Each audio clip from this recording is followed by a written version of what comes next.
अस्सलाम वालेकुम वीवर्स जी। मैं प्रोफेसर सईद मलिक उम्मीद करता हूँ आप सब खैरियत से होंगे। आप सबको अपने यूट्यूब चैनल पे खुशामदीद कहता हूँ जी। डिटेल स्टार्ट करने से पहले आप सबसे रिक्वेस्ट करूँगा कि काइंडली मेरा यूट्यूब चैनल सब्सक्राइब कर लें ताकि तमाम जॉब्स की अपडेट्स, उनका सिलेबस, टेस्ट प्रिपरेशन और तमाम मालूमात की वीडियोस आप तक बर वक्त पहुँचती रहे।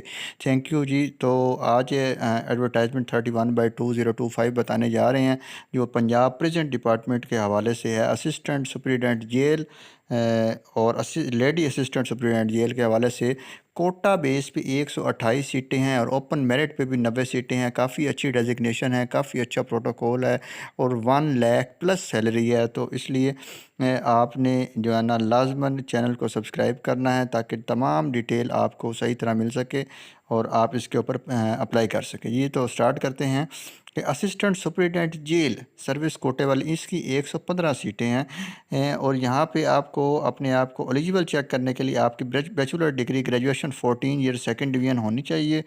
और इसके साथ साथ आपकी जो सर्विस है वो चीफ वार्डन, हेड वार्डन या फिर वार्डन BPS 7 के इन तीन डेजिग्नेशन के ऊपर किसी भी जॉब के डेजिग्नेशन के साथ आपका 5 साल का तजर्बा होना चाहिए।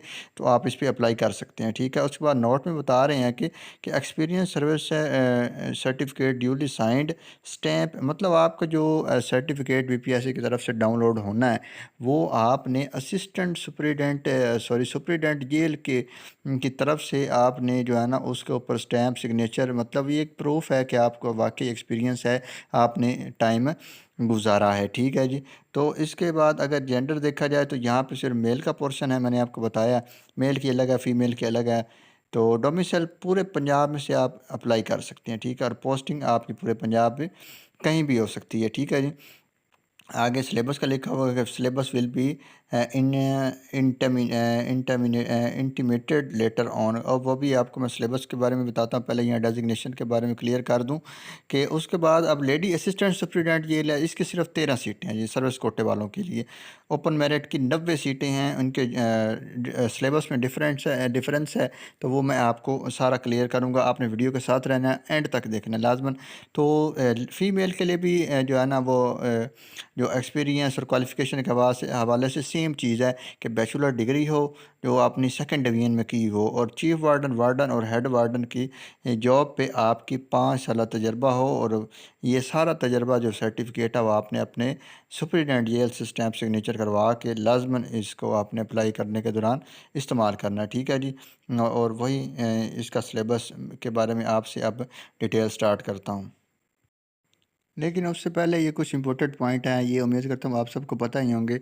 यहाँ पे थोड़ी सी वजाहत करता चलूँ कि आपको अप्लाई करने के लिए www.ppsc.gop.pk पे आपने ऑनलाइन इसको अप्लाई करना है। और इसके बाद आपका जो है ना वो एप्लीकेशन फ़ी वगैरह का प्रोसेस है, रिटन टेस्ट, इंटरव्यू, PPSC, ये तमाम आपकी PPSC वेबसाइट के थ्रू ही आपको पता चलेगा। सिलेबस आपके साथ अभी मैं शेयर करने जा रहा हूँ। गवर्नमेंट की जॉब जो एम्प्लॉय हैं वो अपने प्रॉपर चैनल से अप्लाई करेंगे और बाकी अपना एक्सपीरियंस लेटर आपका ओरिजिनल होना चाहिए, ठीक है जी।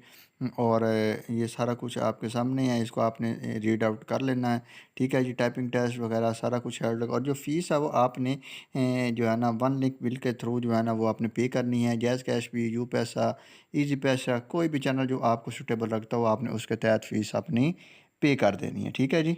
अब मैं आपको डिटेल देता हूँ सिलेबस की तरफ जी। तो अब ये असिस्टेंट सुपरिटेंडेंट जेल का सिलेबस मैं आपके साथ शेयर करने जा रहा हूँ जो 2025 का है। सिलेबस बिल्कुल चेंज कर दिया गया जी। पहले जस्ट 100 नंबर का पेपर होता था, अब ये आपसे पेपर कंडक्ट करेंगे 3 किस्म के, ठीक है जी।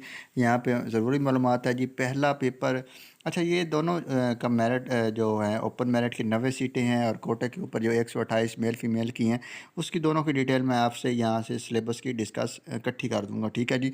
यहाँ पे आपको बता दूँ 3 किस्म के पेपर होंगे। 3 किस्म के पेपर में फ़र्स्ट पेपर की डिस्कस करते हैं। पहला पेपर 100 नंबर का होगा जीके का और वो MCQs बेस्ड होगा, ठीक है। MCQs बेस्ड में मैं आपको बताता चलूँ, उसमें आपकी ये तमाम सब्जेक्ट जो आपके स्क्रीन पे मेंशन हो रहे हैं ये सारे सब्जेक्ट का आपका जो है ना शामिल ये इन सब्जेक्ट्स जो है ना ये इस फर्स्ट पेपर में शामिल होंगे 100 मार्क्स का, ठीक है जी। 90 मिनट्स होंगे इसके पेपर को अटैम्प्ट करने के लिए, ठीक है जी। अब देखें ये सारा सिस्टम CSS और PMS की तरफ लेके आ रहे हैं। अगर इसको इतना टफ बनाना है तो काइंडली यार लोगों पे रहम करें। पहले काफ़ी कंपटीशन का टाइम है, लोग परेशान हैं, इतना चीज़ों को टफ से टफ बनाते जा रहे हैं, लोग क्या करें। लेकिन हंसी आती है इस सिस्टम पे। फ्रेश लोग हैं, अब इनको किन कामों में डाल दिया है। ज़ाहिर सी बात है जब जॉब होनी है प्रैक्टिकली सारा कुछ होना ही होना है। खैर चले मैं अपनी डिटेल शेयर करूँ। दूसरा जो पेपर होगा आपका वो 100 नंबर का आपका ऐसे का होना है। चलें ऐसे तक भी बात समझ में आती है, लेकिन ऐसे की बात यहाँ पे आपसे क्लियर करूँ कि जो ओपन मेरिट वाले होंगे वो ऐसे लिखेंगे इंग्लिश में, और कोटे बेस वाले जो कैंडिडेट्स होंगे वो ऐसे लिखेंगे उर्दू में। देखें जी अब ये सिस्टम है, जिस हिसाब से ये अब इनके अकॉर्डिंग ही चलना पड़ना है, ठीक है जी, कि इसके अलावा कोई और चारा नहीं है, ठीक है जी। तो जो इसका थर्ड पॉइंट है वो 100 मार्क्स का होगा प्रिजन लॉ का, वो भी MCQs का आप। और इसमें जो जो शामिल एक्ट है वो मैं आपको वो भी स्क्रीन पे आपको नज़र आ रहे होंगे, तो उसकी डिटेल भी आपसे शेयर करता हूँ जी। इस प्रिजन एक्ट में पहला एक्ट है जी प्रिजन एक्ट 1894। काफ़ी सारी बड़ी बुक है, लेंथी बुक है। अब देखें जो फ्रेश हैं वो अप्लाई तो कर बैठे हैं, लेकिन इतना ज़्यादा टफ पेपर को बना दिया गया है कि अब ये सुनने के बाद लोग काफ़ी सारे डिसॉल्ट होंगे कि फ़्रेश लोगों के साथ ये क्या किया जा रहा है। क्योंकि प्रिजन एक्ट 1894 ये काफ़ी बड़ी बुक है। आप लोग लगे रहेंगे कि जॉब हो या ना हो आप इसके ऊपर तो लगो ना। तो काइंडली इस तरह नहीं करना चाहिए था। खैर मैं आपके साथ डिटेल शेयर करता हूँ। दूसरा पॉइंट है जी पाकिस्तान रूल, प्रिजन रूल 1978। ये भी आपको रीड करना पड़ेगा, इस सिलेबस का हिस्सा है तीसरे पेपर का। तो तीसरा है जी नेल्सन मंडेला रूल्स, ठीक है। नेल्सन मंडेला रूल्स 2015, इसको भी रीड करना पड़ेगा। तीसरा पेपर आपका प्रिजन लॉ के हवाले से है।